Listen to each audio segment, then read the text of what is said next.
ఆంధ్రప్రదేశ్లో ఇద్దరు మంత్రుల తీరు మీద నిన్న రాష్ట్ర వ్యాప్తంగా నిరసనలు వ్యక్తమయ్యాయి. అందులో ఒకటి సత్యకుమార్, వైద్య ఆరోగ్య శాఖ మంత్రి, బీజేపీ నాయకుడు. ఆయన మొన్న నెల్లూరు వెళ్ళినప్పుడు ఆయన శాఖ పరిధిలో ఉన్నటువంటి కమ్యూనిటీ హెల్త్ ఆఫీసర్లు తమ గోడు వెలిబుచ్చుకోవడానికి మంత్రి దగ్గరికి వచ్చారు. ఆయన ఆ సిహెచ్ఓల పట్ల అత్యంత అభ్యంతరకరంగా వ్యవహరించారు. మీ సమస్యలు వినడానికే మేము ఉన్నామా, మిమ్మల్ని అసలు ఇక్కడికి ఎవరు రానిచ్చారు, మీరేంటిది, మీరు చెప్పిందల్లా మేము వినాలా అన్నట్టుగా మంత్రి మాట్లాడారు. అసలు ఆయన ఎంత అహంకారపూరితంగా అహంభావంతో ఒక క్షేత్రస్థాయి సిబ్బంది మీద ప్రవర్తించారో అంతా చూశారు. అలాంటి మంత్రి తీరు మీద నిన్న పెద్ద స్థాయిలో రాష్ట్రమంతా నిరసనలు వ్యక్తమయ్యాయి. ఆయన చాలా ఇది ఒకటే కాదు, సత్యకుమార్ తీరు మొదటి నుంచి ఇదే రీతిలో కొనసాగుతోంది. శాసన మండలిలో కూడా విపక్షాలు వేసినటువంటి ప్రశ్నల పట్ల అదే దురుసుగా స్పందించారు. అప్పట్లో బొత్స సత్యనారాయణ లాంటి వాళ్ళు మంత్రి నిలదీశారు. అలాంటి తీరు బయట కూడా సాధారణ ఉద్యోగుల మీద ఆ మంత్రి ప్రదర్శిస్తున్నట్టు కనిపిస్తోంది. ఇది ఏమాత్రం తగనటువంటి వ్యవహారం. మంత్రి తన పద్ధతిని మార్చుకోవాల్సినటువంటి అవసరం కూడా కనిపిస్తుంది.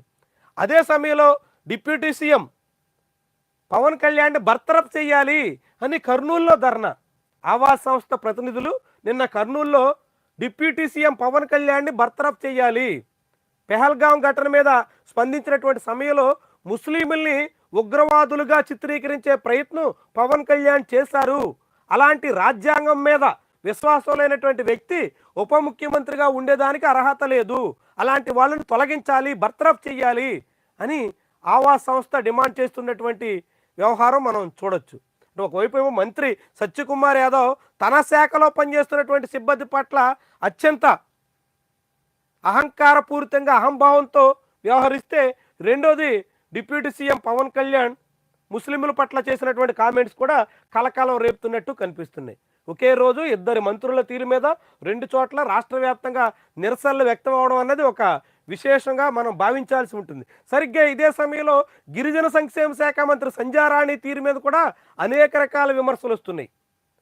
స్పెషల్ డిఎస్సి వేయాలి, జీవో నెంబర్ 3ని అమలు చేయాలి అని ఏజెన్సీ ప్రాంతాల్లో ఆందోళన జరుగుతుంటే, గిరిజనుల కోసం ఈ ప్రభుత్వం 2080 పోస్టులు భర్తీ చేస్తుంది అన్నట్టుగా సంధ్యారాణి అవగాహన లేమితో చేసినటువంటి కామెంట్స్ కలకలం రేపుతున్నాయి.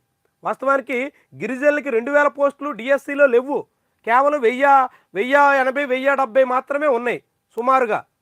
ఈ 2080 పోస్టులు ఏంటంటే tribal welfare residential hostels, tribal welfare schools, ఈ ట్రైబల్ వెల్ఫేర్ సంస్థలకు సంబంధించి జరుగుతున్నటువంటి నియామకాల్లో మొత్తం పోస్టులు 2080. ఆ 2080లో మళ్ళీ కేటగిరీ వారీగా వివిధ కేటగిరీలకు పోస్టులు ఉంటాయి. కానీ అవన్నీ ట్రైబల్స్కే అన్నట్టుగా మంత్రి జనాన్ని పక్కదారి పట్టించే ప్రయత్నం చేశారు. దాంతో సంధ్యారాణి మీద గిరిజన సంఘాలు, గిరిజన ప్రతినిధులు మండిపడుతున్నారు. ఒకవైపు సంధ్యారాణి, ఇంకొక వైపు సంధ్యారాణిది అవగాహన లేమి, సత్యకుమార్ది అహంభావపూరిత వైఖరి, పవన్ కళ్యాణ్ది పూర్తిగా విద్వేషాలు రాజేసేటువంటి ధోరణి.